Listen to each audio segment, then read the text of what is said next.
युद्ध, महायुद्ध, विश्व युद्ध, ईरान की जंग को महायुद्ध कहा गया, लेकिन विश्व के तमाम देश इससे प्रभावित हुए, जिसके 40 दिन चलने के बाद कहा गया कि यह विश्व को बदलने वाला युद्ध हो गया, जहां वर्ल्ड ऑर्डर में हलचल मच गई। जिस ईरान को ऑपरेशन एपिक फ्यूरी से अमेरिका और इजराइल मिलकर पूरी तरह झुकाने चले थे, उसने अमेरिकी सुपर पावर वाली छवि पर पड़ा पर्दा हटा दिया।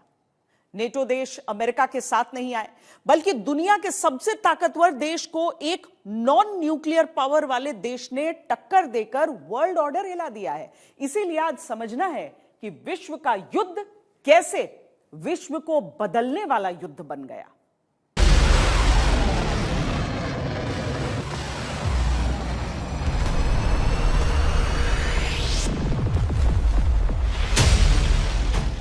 अमेरिकी राष्ट्रपति डोनाल्ड ट्रंप शनिवार रात फाइटिंग चैंपियनशिप UFC 327 इवेंट में शामिल हुए। ये वही समय था जब अमेरिका के उपराष्ट्रपति जेडी वेंस पाकिस्तान में प्रेस कॉन्फ्रेंस कर दुनिया को ये बता रहे थे कि ईरान से होने वाली बातचीत नाकाम साबित हुई।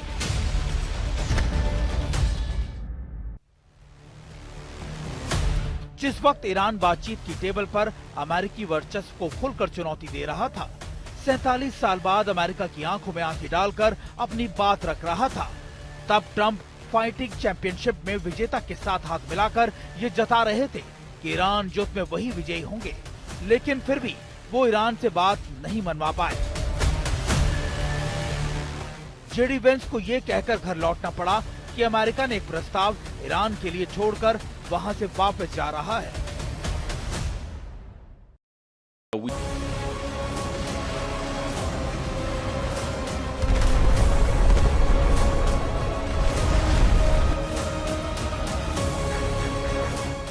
इस युद्ध के पहले कोई सोच भी नहीं सकता था कि बातचीत की मेज पर आकर ईरान अमेरिका की शर्तें मानने से इनकार कर देगा।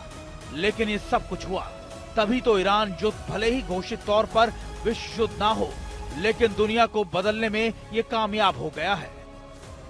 जिससे सवाल उठता है कि फेल हुई वार्ता क्या अब आगे के लिए युद्ध का आखिरी रास्ता होगी? बातचीत फेल, अब फिर बारूदी खेल। मैच के दौरान अमेरिकी विदेश मंत्री मार्को रूबियो जिस तरीके से ट्रंप को मैसेज दिखाते हुए देखे गए, दोनों के चेहरों के भाव ने काफी कुछ बता दिया। अमेरिकियों को एहसास करवा दिया कि अब सुपर वाली हैसियत इतनी प्रभावी नहीं रह गई है कि दूसरे देश अब फौरन तौर पर उसकी बात मान ले। अमेरिकी उपराष्ट्रपति के मुताबिक बातचीत फेल होने की मुख्य वजह ईरान का परमाणु कार्यक्रम है। अमेरिका ईरान से यह भरोसा चाहता है कि वो कभी परमाणु कार्यक्रम का विकास नहीं करेगा, लेकिन ईरान की तरफ से कोई ठोस वादा नहीं किया गया। वहीं ईरान का कहना है कि अमेरिका के अड़ियल रुख मांग की वजह से ही ये बातचीत टूटी है। No nuclear weapon, number one. You know, I think it's already been regime change, but we never had that as a criteria. No nuclear weapon. That's 99% of it. किसी भी युद्ध का स्पष्ट नतीजा तब निकलता है जब या तो एक पक्ष हार जाए, दूसरा पक्ष जीत जाए, या दोनों को ही लगे कि इस युद्ध को जारी रखने की कीमत और उससे होने वाला नुकसान इस युद्ध से होने वाले किसी भी संभावित फायदे से कहीं ज्यादा बड़ा हो चुका है। फिलहाल अमेरिका और ईरान के बीच 40 दिनों तक चले संघर्ष के बावजूद ये स्थिति नहीं आई है। अमेरिका को लगता है कि वो इस युद्ध में जीता है, मगर समझौते की मेज पर जाने को लेकर उसकी बेताबी इसकी गवाही नहीं देती। वहीं ईरान को लगता है कि अभी वो हारा नहीं है, क्योंकि अमेरिका की सेना के खिलाफ उसके हाथ में स्ट्रेट ऑफ हॉर्मुज का ट्रम्प कार्ड मौजूद है। अमेरिका और ईरान के बीच किसी भी मुद्दे पर बात नहीं बनी है। हॉर्मुज पर नियंत्रण को लेकर ईरान अड़ा हुआ है। वहीं परमाणु कार्यक्रम खत्म करने की अमेरिका की मांग ईरान ने खारिज कर दी है। ईरान ने अमेरिका के मिसाइल प्रोग्राम बंद करने की डिमांड पूरी करने से इनकार कर दिया है। वहीं अमेरिका से उस पर लगे प्रतिबंध हटाने और लेबनान में इजराइल के हमले रोकने को कहा गया है। कुल मिलाकर ईरान अमेरिकी दबाव को लेकर बेफिक्र दिखा, जबकि बातचीत के दौरान ट्रंप ने अपनी आदत के मुताबिक जीत वाला सोशल मीडिया पर पोस्ट किया। लेकिन ईरान पर अमेरिका और ट्रंप की एक भी नहीं चली। बातचीत बेनतीजा खत्म हो गई।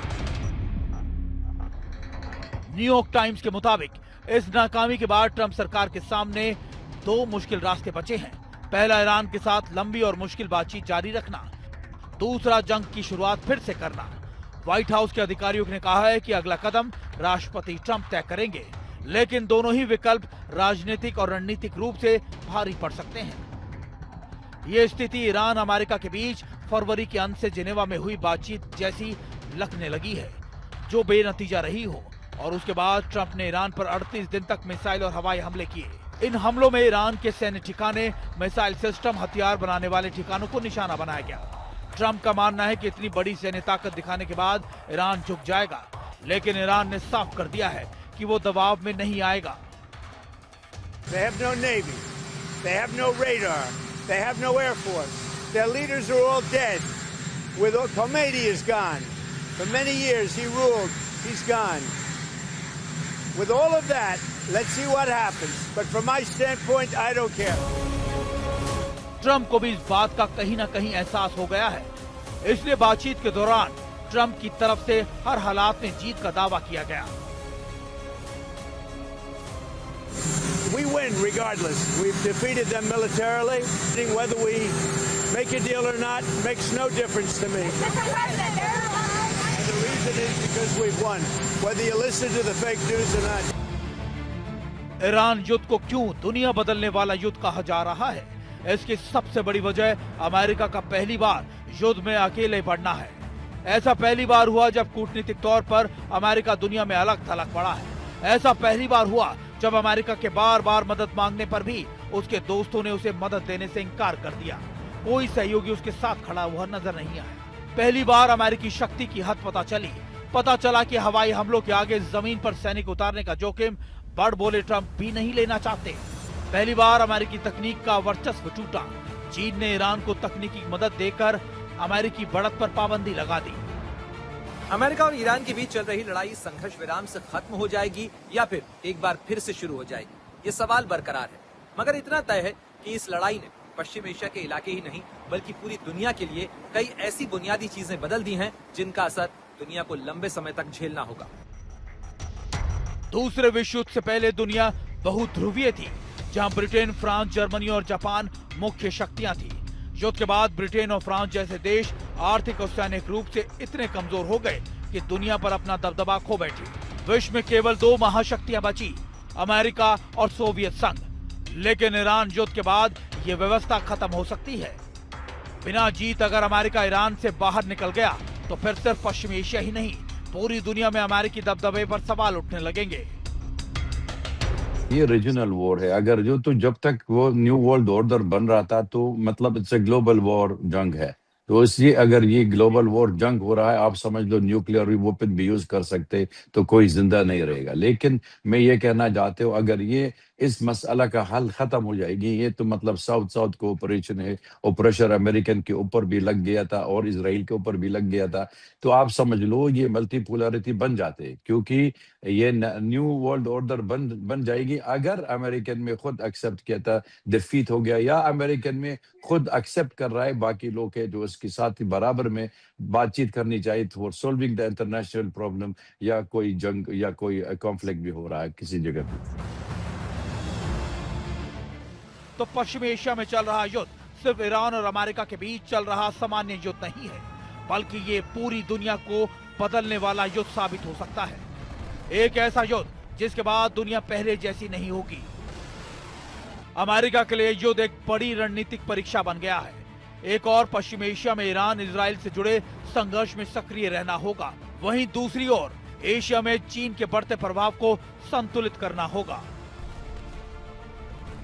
इस दोहरे दबाव की वजह डोनाल्ड ट्रंप और उनका अहंकार है, जिसने अमेरिका को दुनिया में अकेला और दोस्तों के बीच नापसंद कर दिया है।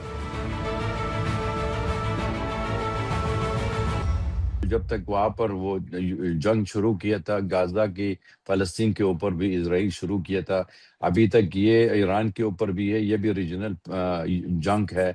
तो इसलिए हमको ये सोचना चाहते हो आजकल मल्टीपोलर वर्ल्ड में बन रहा जाते और न्यू वर्ल्ड ऑर्डर भी हो रहा है, क्योंकि आजकल को बहुत पार्टी से इन्वॉल्व कर रहा है इस डिस्कशन जो बातचीत हुआ था ईरान और यूएस में, जैसे अरब मुल्क में इजिप्ट, सऊदी अरेबिया और तुर्की में भी हो गया था, और बाकी चीनी और रूसी भी आ गया था सामने, इंडिया भी हो रहा है। तो इसलिए ये तो बहुत अहमियत है। ये तो सारी दुनिया मतलब ग्लोबल कम्युनिटी मांग रही है जंग खत्म करने के लिए। और फिर भी देख लो, अगर इस जंग खत्म हो जाएगी तो हो सकता है नया वर्ल्ड ऑर्डर बन जाए। तो ईरान युद्ध के बाद अमेरिकी वर्चस्व पहले जैसा नहीं रहेगा, भले ही डोनाल्ड ट्रंप जितना ज्यादा दावे करे।